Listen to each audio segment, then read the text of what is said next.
Уважаемый Ради Фаридович, уважаемые коллеги, на прошедшей неделе в республике произошло 147 пожаров. При этом погибли по 2 человека в Уфе, Белорецке, по 1 человеку в Салавате, Сибае и Учалинском районе. Кроме 7 погибших при пожарах имеем 5 травмированных. В целях снижения смертности и травматизма при пожарах в республике организовано бесплатное обеспечение пожарными извещателями семей, у которых с 1 января 2018 года родился ребенок. Данная мера социальной поддержки носит заявительный характер. Органам местного самоуправления рекомендовано информировать жителей о бесплатном предоставлении пожарных извещателей при рождении ребенка, установка которых является эффективной мерой профилактики детской смертности при пожарах.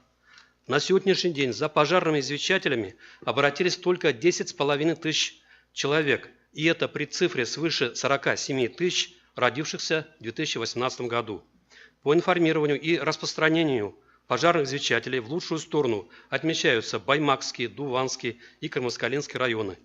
Прошу глав администрации оказать содействие в реализации указанной меры социальной поддержки семей, имеющей пожарно-профилактический характер.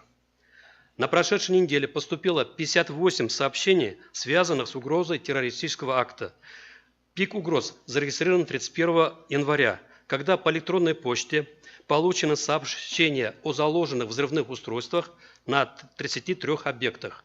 Анонимные сообщения привели к массовым эвакуациям в учреждениях и организациях. Всего было эвакуировано свыше 11 тысяч человек. Взрывные устройства не обнаружены. В завершение докладываю, что 3 часа назад в Куштаренковском районе в селе Купаево при пожаре погиб 3-летний ребенок.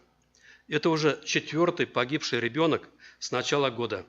Все 3 пожара, при которых погибли дети, объединяет то, что они были оставлены без присмотра.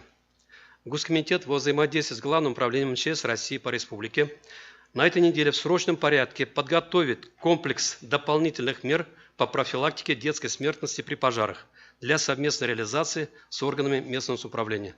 Доклад закончил.